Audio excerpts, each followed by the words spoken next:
welcome to Final Whistle Weekly. It's the three wise men, me, Melchizedor, or Neil as he's known, and I've forgotten all the other names of the, I think Melchizedor's wrong as well, isn't it? Chay, he's wise too.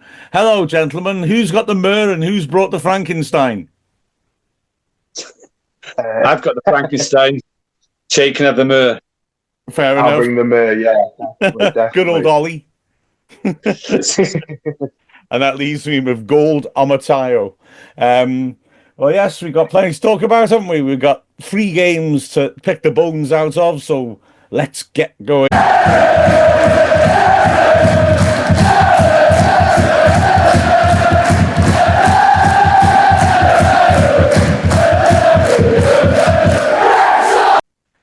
4 points out of 6 for the men's team, 0-0 at home to Bolton, and then 1-0 at Huddersfield.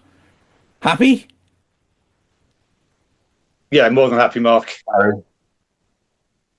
Yeah, very, very, very happy, Mark. I think if we start off with the Bolton game, I think we'll be disappointed in some regard. Disappointed we didn't come away with 3 points, but that's a Bolton side in really, really good form who are pushing for the playoffs. You know, they're going to be a side that will be tricky to play in the playoffs. That's some really quality players. I think the points shared was probably fair. I think we were maybe the slightly better side in parts, but Neil, 0-0 home. At home, it's kind of doesn't break the duck. It doesn't kind of change our home form at this moment in time, but it smooths things off quite nicely as it runs into the Rotherham game. Yeah, definitely so, Chay. I mean, it was an entertaining 0-0 draw at that. I mean, you know, there were chances at both ends. There were 2 good teams on the pitch, and you know, you never got bored of that game. And I was expecting one of us, you know, one of the teams to score, and plenty of chances created, but none put in the back of the net. So, yeah, I was more than happy with that. And Mark, I spoke to you about half time, didn't I? And how good and entertaining first half it was.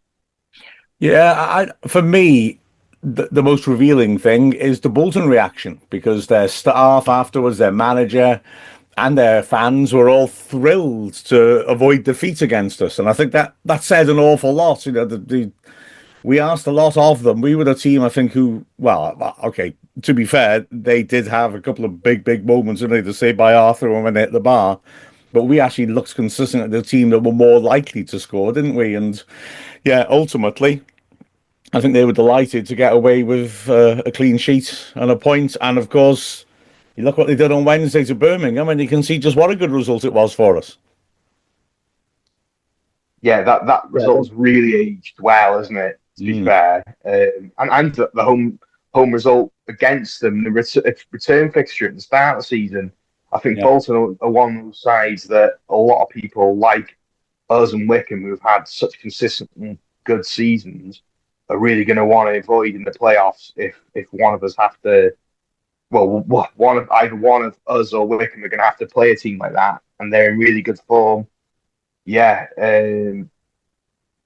I was delighted. So, what would you say was the main talking point of the game then, Mark? For you, what going into the Huddersfield game, what were you most happy about with the Bolton game? What were you a bit disappointed with?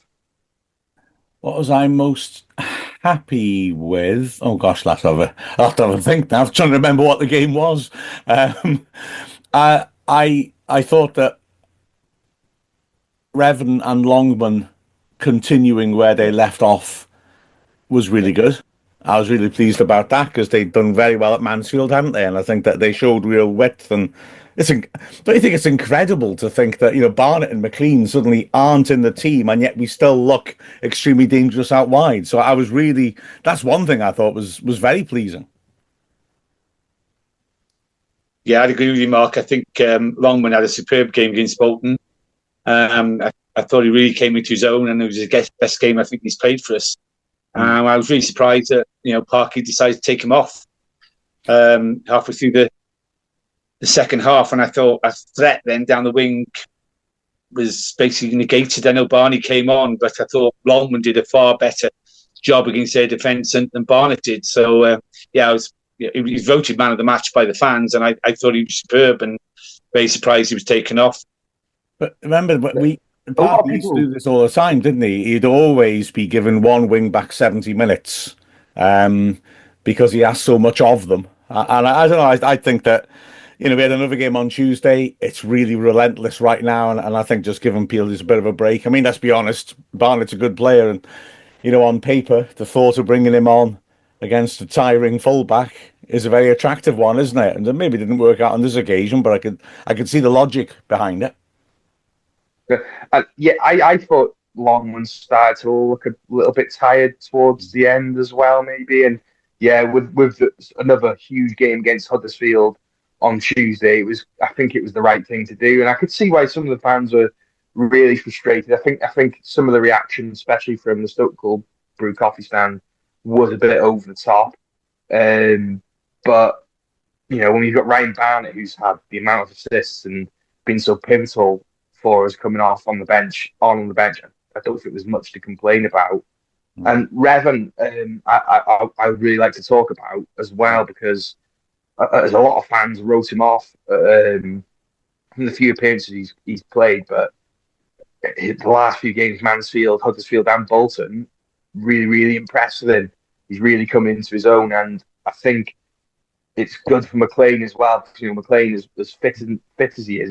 He's an aging player. He's going to need rest and rotation as well. So I think Revan coming to his own certainly takes the pressure off McLean as well if he makes a start again. And he's had an injury, McLean, as well.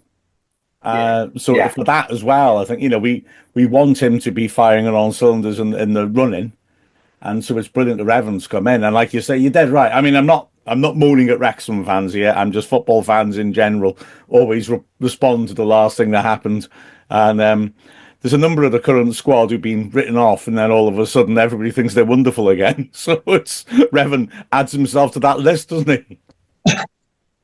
Yeah, it's a beauty of our squad, isn't it? No matter who you take off and bring on, you still got the same quality. And this is a time that Revan and Longman can prove their worth and show how good they are as a player. And always been in mind then for Parker thinking, they've had good games. So it shows the in-depth of squad. And then we go to talking about Barnett coming, not playing the last couple of games, and then being brought on against Bolton on Saturday. And then the same thing happened on on Tuesday night at Huddersfield, and it worked because he put the cross in for the header for Smith, which was putting over the line, wasn't it? Rathbone.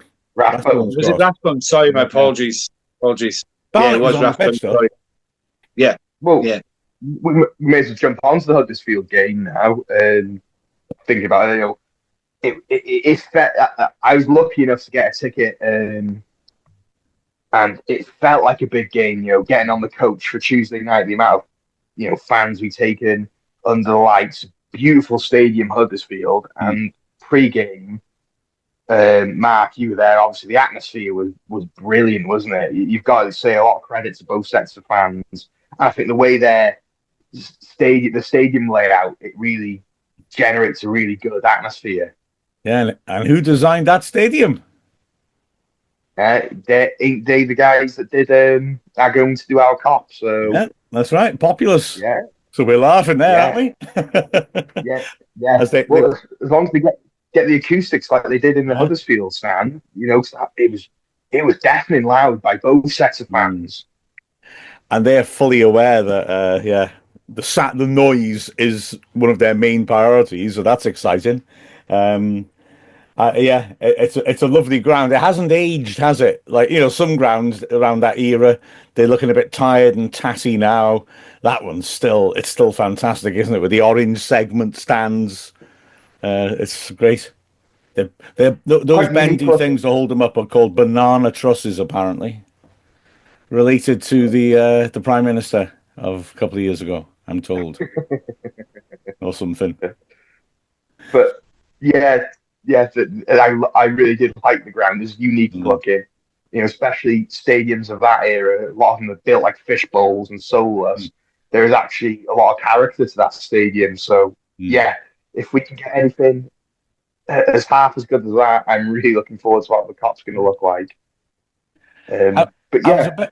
Oh, sorry, go on. go on, you carry on. I just was, I was a bit alarmed that once again a canine mascot seemed to pick me out, just like that Port Vale. Well, let's call him what he is, coward. We were supposed to have a punch up, and then he bottled it. And before the match, their mascot, who was a terrier, of course, because they are the terriers, he looked a lot more like the sort of dog you don't want to get into physical confrontation with. And he was waving to me. I know he was waving to me because I was the only person in the stand. And I don't know what's going on. These dog mascots, they're after me. There's something, I don't know. So that was weird to have that happen again. What's the next team who have a dog? Wickham are chair boys, aren't they? Because they make chairs in Wickham. So I'm going to get attacked by a three-piece suite, am I, then, when we go down there? No, go Reading first, Mark, and I don't know what are they? They're the Royals for Prince Royals, Charles. yeah. Charles will be there with you, yeah. Off with his head. That was number 1, not number 3, though, wasn't it? At the moment. Happy days. Rotherham are Millers, aren't they? The Miller, yeah. So I'm not too scared about that. People who make flour are notoriously peaceful. Oh, we'll soon see. We'll soon see. So, come back to the Huddersfield game, guys. You both were there. What was your take on the game itself and how it panned out? We deserved to win, didn't we, Chay? Yeah, it was an odd game because you can tell the first goal was going to be huge because we're struggling to create clear-cut chances, and Huddersfield are definitely struggling to create any clear-cut chances. They haven't scored at home this whole calendar year so far, and it's quite evident to see because, to be fair, they look like a good side. They obviously are meant to be where they are for a reason. They just can't put the ball into the back of the net. But for me, it was a bit of an odd one because I was quite enjoying the atmosphere, and when you're in the crowd, it's a little bit different in an away day. But for you two who were watching it, I like really analysing it. It wasn't the most exciting of games, was it? Or what's your take, Dino? I would agree with you. It wasn't the most exciting of games, for a 1-0 and. Huddersfield, you can see they struggle in front of goal like exactly like we were. When you think, I don't think they've scored at home since Boxing Day. It was the last time they scored at home, and their fans are unhappy. But they did have a goal disallowed. They did score first, and they had a goal disallowed for offside. So yeah, they're really struggling at home a bit, like we are a little bit at the moment. But it's only been 2 or 3 games for us. But they've had a long spell, and they had a good win away. I think last weekend, didn't they? Stevenage. So yeah, hence they're still on our tails, together with Stockport. But that win was so important, wasn't it, Mark, on Tuesday night? Yeah, I mean they've had a lot of injuries. I'm amazed they can have such a bad run of results and still be in the playoff zone. You'd think they'd drop out, which puts our results into a bit better context. People have been getting a bit edgy about us, but we're like I said, if you drop points like Huddersfield do, you still stay in the playoffs, and we're doing much better than they've been doing lately. I felt a bit sorry. Ex-Wrexham keeper Mark Cartwright is their sporting director, and his right-hand man is ex-Wrexham striker Jake Edwards. And between the two of them, they're getting a fair bit of stick now, and I feel sorry for them because, like I said, they've got a lot of players out injured, but the thing that struck me about their I thought they looked good early on coming forwards until they got to the edge of the box. So the first 20 minutes, I was a little concerned. I was thinking, okay, these guys are really coming at us. They're quick. I thought that Chay, the lad who played off the strikers, was really good finding space. And then they would work these really quick rotations. And I thought, okay, these are tasty. But they didn't really do much in our penalty area. I don't recall the Conquo making the save. The offside goal is offside, so, like ours. So after they'd sort of run out of steam. And I think Josh Koroma going off was a big deal for them as well, because he's a good player and he's quick. And him going off was an issue because they bring in Aaron Collins, who of course is having a nightmare since he's gone there from Bolton. And from that moment on, I thought there was only going to be one winner because we looked in control. We started getting at them better. And I thought it was really telling at the end when they were trying to. Well, I remember, oh gosh, they played someone, Mansfield. Was it Mansfield? And I was reading. They win 3-2. I'm sorry? And they won 3-2, wasn't it? There was a game, I thought it was Huddersfield, maybe it wasn't, who were needing a late goal and didn't get it. And they were, I was reading like from the other side's perspective, they were saying, oh, they just couldn't, well, both sides perspective, saying they couldn't get themselves going in the latter stages. And this was the same. They were trying to get up momentum to put us under pressure. They weren't really doing it. And I thought most tellingly, the crowd felt like they'd given up on them by then. You know, like I said, they haven't scored at home. They haven't had a point at home or in the calendar year, and there was quite a flat feeling considering that they were trying to bombard us. And even when the keeper is going up into the box, they still weren't getting excited. I think it felt more like the crowd had a sense of resignation of, oh God, it's happening again. And they were right. So I felt quite comfortable, really, if I'm honest. Although I think there were at least two reasons to disallow our goal, to be honest. Yeah, I don't foul beforehand. So again, it was a foul. Yeah, definite foul. One was a foul beforehand. Yeah. And Fletcher was definitely offside. I thought so. I mean, I got to be honest. I've got the footage and I've gone through it frame by frame from the different angles. And to be fair to the linesman, it's quite difficult to see who's touching what where. Been to a few parties like that. But but nonetheless, I mean, Fletcher has got to be offside. He's got to be, not least as best as I can tell when the ball last hits Smith, he has a foot over the goal line, and the last defender Sorensen, his foot's on the goal line, but also the goalkeeper's not goal side of him either. So he's got to be offside. And as for the foul by James, I mean, the referee was given too many fouls anyway. I thought there was he was given so many free kicks for physical contact that you thought, is that a foul? So, okay, he set that standard, and then he completely ignores it. And Matty James body slams a guy on the halfway line. And you look at it on TV, I thought at the time, well, that's a foul. Looking at it on the replay, it's worse than I thought. He's just run away from the ball, smacked into him, and then turned around and passed the Rathbone. Excellent referee. I've got to say that I thought the referee was very strange. He was given a lot of slight contact, wasn't he? He was quite whistle happy, and you've got to say, which is quite strange for an ex-player himself, which is the big argument, isn't it? Yeah. You know, ex-players should be a part of the refereeing system. Well, being an ex-player doesn't always mean you're a good ref. And I also thought the 7 minutes was a bit ludicrous as well of added time. I felt feeling that was linked to him knowing he'd made a mistake with our goal. I'll add a couple of extra minutes on, so I feel bad about this. Yeah. I couldn't see 7 minutes. Bill, you guys see the referee do that? Sorry? Do you seriously think a ref would do that then? Yeah. You can't prove it, but no. They are only human. Or at least that's the rumour. The only thing about the game that really frustrates me is that we didn't really create many clear-cut chances again.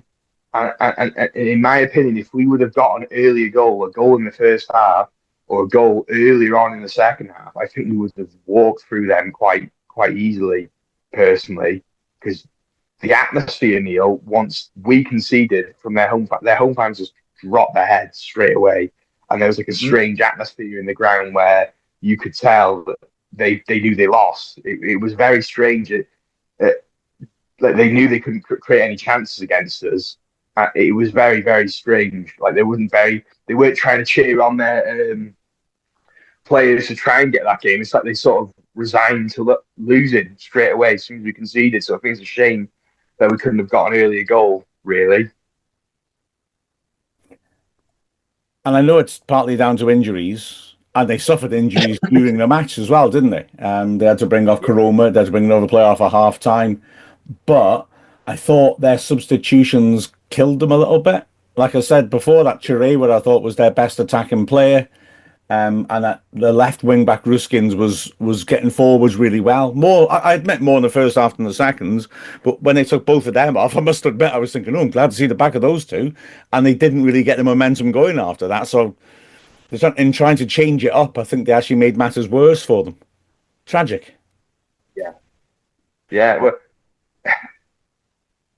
and it's moments like this, like the 3 points on Tuesday, which could make or break our season, could be the difference between automatic and playoffs. Tuesday was a huge result against such a big side, even though it was scrappy and it wasn't pretty and it wasn't our best performance this season. Neil, that could be, the start of another run. Especially, we've got Rotherham, and then we've got Red, and then we do have Wycombe, where we could be really pushing for that automatic slot now. Yeah, I totally agree with you. It's a massive 3 points. Might not been the best of games, but when you come away from someone like Huddersfield, who were in the Championship last year, with score a fluky goal, whatever, we still scored. We still counted as a goal. Come away from there 3 points. That could be the turning point, as you say, for this season. It's 4 now away wins on the trot, which I haven't looked when the last time we did that, but that's another significant step for us. 5. As you say, we've got pardon? 5 in all competitions. Yeah, sorry, but 4 in the league, sorry, Mark. Yeah. And as you say, we've got Rotherham on Saturday.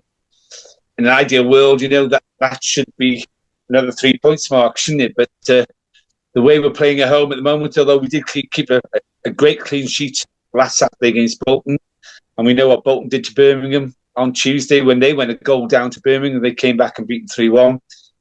And then we had another clean sheet on Tuesday. So, we're getting hopefully back to the team we were, where we weren't conceding many goals. Hopefully that will be the case on Saturday, Mark. Well, yeah, don't put words in my mouth saying that there should be a win on Saturday, mate. The only person who ever gets to put words in my mouth was my mum with alphabetti spaghetti when I was very young or feeling really lazy. But yeah, I was really happy with it. And I think all Wrexham fans, because one of the things all Wrexham fans say, probably all football fans say, when teams doing badly, we're the ones that play them back into form. Well, we've just played 2 good teams in horrible form away, Mansfield and Huddersfield, 2 places that we don't tend to win at, and we've won there at both of them. Not the prettiest wins, but I tell you what, all 3 points are pretty as far as I'm concerned. I believe that wins are our future. Going on to Rotherham on Saturday then, with Dobson coming off injured, I don't know what the updates that are. Is there anyone you would change, or anything you guys would change come Saturday? We've got to start creating more chances at home. We've got to get more goals. If we get an early goal Saturday and get the fans really behind them, is there anything, Neil, that you would change? Not being too, can't be too critical of the lads, but is there anything you'd change? Well, if Dobson's got a niggle and not 100% fit, I'm sure he won't play in the full game, and he may start with George Evans in midfield. I don't know. I really don't know, Chay. Mark would more like have a better idea on that, wouldn't you, Mark? Would I? Well, Dobson was on crutches at the end of the game, so that looked very worrying. Right. Let's hope it was precautionary. But I'm going to make the assumption he's not going to be fit on Saturday. And then, well, your options. Luckily, Elliot Lee has come back in, of course. As you say, Evans, who, he looked shattered by the end of the Peterborough game, and we had to bring him off because, he's not played much football. So if he's got the legs, maybe that's a good option. the other thought in my mind is that with Revan playing the way that he is, maybe McLean's going to make an impact in the centre of midfield at the end of the season for us. It could be that that's how we use him, which we have done in the past, haven't we? Lee is the obvious creative choice out of those, but I think apart from replacing Dobson because of his injury, I think Dobson's played really well last 2 games, 3 games in that right-sided position. So that's a shame. But beyond that, I don't see much need to change unless it's just with an eye to having 2 distant games, Tuesday and Saturday, coming up and maybe wanting to freshen up in what, on paper, I will concede, is the easiest of the 3. Although, of course, in practice, they won it midweek, didn't they, Rotherham? So, I don't know. I've got to say as well, I thought that... Ashfield on the bench. So, yeah? Get Ashfield on the bench. That'd be interesting, wouldn't it? Ashfield's in midfield. Well, maybe it's a bit premature to say that, but get him on the bench. Yeah. You know, as a bit of a wild card, if we are, say, a goal down or looking to win the game, why not? Why not try these things? He's obviously shown enough quality. Absolutely. The other thing that struck me from the last 2 games, I thought Rodriguez played well in both games, and there was more combination play with Smith. I think they've always looked good, but they're both coming in at the same time, fresh to the club, and are getting used to it. But I really liked Rodriguez again in both those matches, not only because he's technical and he's a good player, obviously, but also because he was winning most of his headers against those centre-backs. I really was impressed with him. I think we've got to give Rodriguez a bit of time because a lot of people have been critical of him. But in all fairness, I don't think for a long time he hasn't played at this level, has he? In all fairness, he's getting used to playing regularly. I don't think he was starting much for Burnley this season, so he's getting match fit, getting used to playing in a different system, in a different side. If he sparks the form that we know that he can, that shot against Huddersfield was an absolute cannon. We give him chances on goal. We've got to create more chances for our strikers. That's the big thing. It's all well and good saying he's not doing much, but we've got to feed him to give him the chance. And when he's been unlucky, I think he played really well against Huddersfield in all fairness, and Bolton. You are right, Mark. I think we need to be a little bit more patient, give him some time to really bed himself in. I think you can see his quality. In the Mansfield game, the headline is you missed that chance. The thing people don't mention him much, he played a couple of absolute worldy passes in the second half, just pinging the ball, the width of the pitch first time without seeming to have looked up to see where people are. And you think, geesh, he's got a lot of quality about him, and he works hard. There was one of the chances we made in the second half started off with him tracking a runner and ending up deeper than our midfield and winning the ball back on the edge of our area. And I was looking at it and thinking, who's that? Because I just didn't expect it to be Rodriguez. And I was thinking, who's number 6? Oh, yeah. It's our centre forward who's made a run back into our own penalty area to get to clear up the danger. Well done, lads. No, I'm excited about him and Smith. And I know, people will say 1 goal between them. Yeah, but Smith's a proper centre forward, isn't he? Wouldn't want to be a centre back against him. He's really, you put in a good shift when you went up against him, don't you?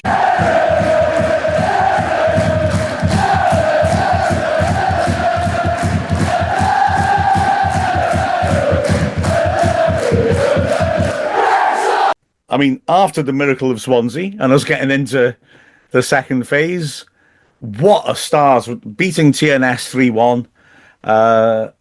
And just like when we beat them 1-0, 3 weeks ago, goodness me, they looks like a good team. They played well, but we deserved to win. And it's just the form we're in now.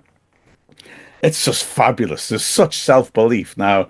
I'm not going to be daft by saying we're now going to go down to Cardiff on Sunday and teach them a lesson they ain't never going to forget. But we are in the mood to go down there and put on a show, or at least have a go at them, because the way we're playing at the moment is fantastic. Go down there and avoid losing, and you're looking at a really good result, aren't you? In all fairness, but you've got to say the turnaround from the Cardiff Met game it is. And I'm not saying the Cardiff Met game was particularly bad, but to not get a result down there, I kind of felt like we really chucked the whole season down the drain at that point, and I think it says a lot to the character of the staff and the players themselves to really turn the season around and beat TNS, beat Swansea, beat him in the cup. You've got to give this whole squad a lot of credit. It's really impressive.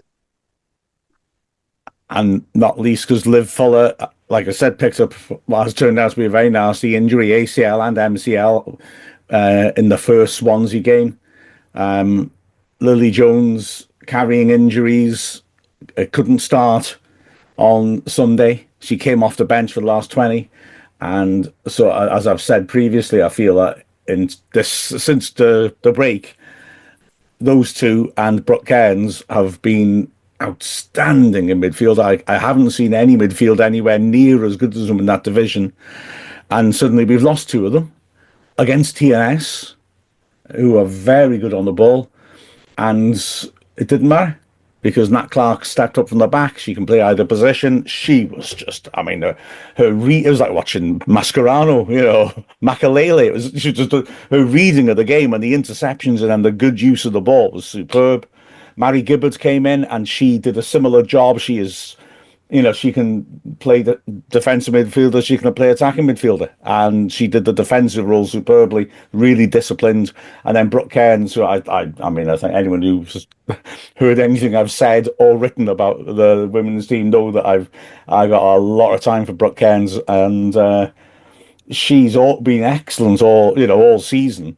But on Sunday, there was also a real sense of, my two mates aren't here now, so I need to really run this team. And she stepped up even more. I thought she was really snapping in tackles, creating stuff. And there were lots of other great performances. But that midfield three, with two of our regulars missing, just showed that, although it hasn't got a big squad, but it's got a lot of quality about it. And they did ever so well. It was tremendous to watch. Yeah, Mark, I just can't believe their mentality, from the situation they were after the Cardiff Met game to then have to go on and win the 3 games, including Swansea, which is superb. Just to get them into that, top 4 position was superb. And I just think they've got that winning mentality now. And again, against TNS, TNS have been a great team. They've beat the top teams, they're a really good team. But I thought Wrexham on Sunday, from the highlights I've watched, made them just look average. And again, we played some excellent football, and it goes back to the Wrexham, the men's team, when they've got that winning mentality, they can beat anybody on their day. And I think the women's team are doing exactly the same. And it won't be an easy game down in Cardiff, because are they the top of the league at the moment, Mark? Yeah, and they're going to win it. But having said that, we're 2 points behind TNS and 4 behind Britain Ferry now. We could tilt for second place very definitely. Yeah, so go to Cardiff and maybe get a result. Just show them that we're not a pushover. We are a good quality team, and I'm sure that the women will be going there with that kind of attitude, that to try and come away there with some kind of result, and I'm sure they will. The way I look at it, if I'm honest, Neil, is that you hit the nail on the head talking about their mentality, and if it doesn't go our way, it won't knock them back. Because when it was going wrong in the first part of the season, I think in some ways it was the problem was something which could really do your head in, that we were doing the right things and playing well, but it wasn't working. We'd put in good performances and lose. And I think in some ways that's more frustrating. You play badly, you think, okay, let's change things. But instead it was that, it doesn't feel like we should change things, and yet the results aren't what we want. And I think to come through that, stick with it, stick with the coaching staff and achieve what they're now achieving, I think speaks extremely highly of their mentality and also of the preparation they're given by the coaching staff. I think it's been a superb all-round effort by everybody, and they're really reaping the rewards now. It's really impressive for me. Really impressive. I'm enjoying them. I'm enjoying their games. They are for nothing. It's a great time for them to really be hitting into form now as well with the cup games. But in my humble opinion, it's also a great time for if we can finish the season second or third. It's very similar, if not better, than last season. Which, if you'd have looked at the end of last season, if you'd looked at after the Cardiff Met game, you wouldn't have thought this would have happened at all. Yeah. Because that Cardiff Met game, that was a tough one to see. That was, in all fairness, looking back, that was maybe I did actually think that maybe we just don't have enough this season. But if we carry on with this great momentum, you got to be looking at next season then, and hopefully bring in some new talent as well, and really start trying to push Cardiff. So that's the big one now. We've beat Swansea. It's now time to challenge the big dogs in Cardiff, isn't it? Yeah, 100%, 100%. It's funny, isn't it? Because we've been talking before Christmas about what will represent progress for the team. We've had 3 years genuine progress. Nearly getting promoted, and then hitting the top division and doing brilliantly. And you sort of think, okay, is this season where it all goes backwards a bit? And now, if I'm honest with you, the way I look at it, we already have made progress. I mean, obviously, I want us to kick on and finish the season superbly, but I would argue we've already achieved something because we've got into the top half of it again, and we've done it in the most heroic manner, the most sensational manner. We've got results with our backs against the wall. We've beaten Swansea now, one of the big two. We've beaten them twice. In the two most satisfying ways you can beat a team you're desperate to beat: A, thrashing them, and then B, getting a jammy 90-minute goal out of nowhere and then hanging on in a long period of added time. Those are the two best wins, aren't they? So, it's superb. It's superb. I don't want the season to end. I do kind of think they'll Cardiff are that step above, though, aren't they? I think so. Yeah. Oh yeah, Swansea come fifth, haven't they? They've come and you've got to give on its own to Barry. So they're not Cardiff a lot of credit because they are well and truly ahead, aren't they? And if we can finally get a result against them, then I think the belief will be installed in the next season. Yes, we can beat Cardiff. We can maybe get a win in the draw against Cardiff, and we can push for the title. And that is a big ask. That is a huge ask. But if we can start really challenging Cardiff, why not? Why not try and go for the title next season for sure? And when, as I said before, we haven't been able to buy in players like the men's team has. It's all been about good coaching, good progress, and you can see it. And to be able to achieve it that way would be astonishing. But it's great. And like I said, I just think we have made a step forward this season, no matter what happens now. We've beaten one of those teams. We're not scared of Swansea anymore, and we know that we can do that. And if we keep playing like this, maybe a couple more judicious additions in the summer, and it should be fun next season. And I think the high we finish in the league, if we can get results against Cardiff and maybe get a couple of results against we play TNS again. I'm assuming we'll away as well. If we grab some points and maybe finish second or third, it'll be a good advert to any of the women out there looking for a club and to bring fresh players into the club. And we've got to remember that we've got the semi-final of the cup as well against Pontypridd. Yeah. Coming up soon as well, so they could be in a cup final as well, Mark. So I totally agree with you. We've achieved more than we did last season. Yeah, absolutely fantastic. I mean, last season we're getting the top half and losing the Welsh Cup final. We're now in the top half. We've beaten Swansea. We've done something heroic, and we got a chance to get into the final again and have another go. So Happy days. Hats off to the team and the coaching staff, I say. Yeah, their character is really impressive because, let's be fair, I think the majority of fans writ them off a few times this season. Yeah, and that must be hard. There's a lot. It's not just Wrexham in this league, but if you're Swansea, Cardiff, or Wrexham, you've got a big target on your back. Everyone else wants to beat you. Swansea really want to beat you. Cardiff really want to beat you. We all want to beat each other. But for them to turn it around, I think really deserves a hell of a lot of credit. And let's hope it really plays out and we carry on with this momentum. Yeah, exactly so. Well, I reckon that's the positive notes we should finish this on, isn't it? Excellent stuff. Let's I think Mark, again? You saw the potential in the team early in the season, although, and you kept saying, they were playing some fantastic football, but just results weren't going their way. So I think you've been watching them all season to see them, the fruits of their labour, can I say, and they're winning their games now. For you, it must be fantastic to watch, and you've experienced it all the way through the season. It's been a journey and it's been brilliant. Honestly, I've really, really, really enjoyed it. I'm very lucky.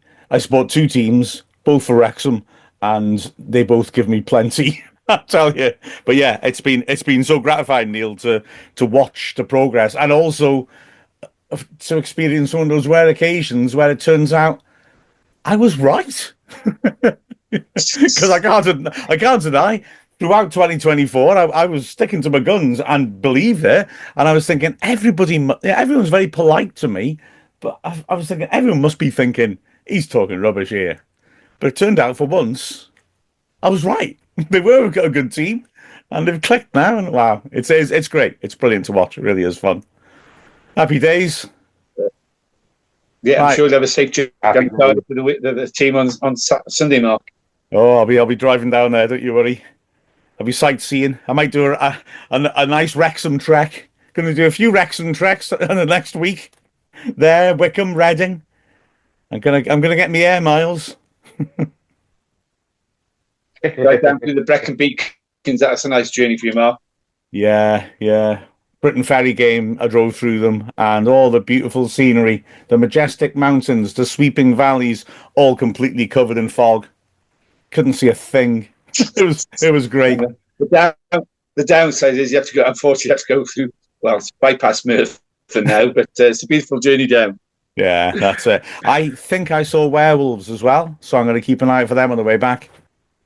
So it's good to see a few, just dotting around Welsh wildlife. We need a proper Wrexham track for the next three games, three away games, man. Yeah, fair enough. Definitely. I'll get my binoculars, me Michael Palin diaries, and I'll be ready. I can go to Cardiff. I've had me jabs. Right, let's wrap it up, guys. It's been a pleasure as always. Let's hope we can do a good job at the weekend. Up the Reds. It's been a pleasure, guys. Nice one. Thanks, guys. And that was Final Whistle Weekly.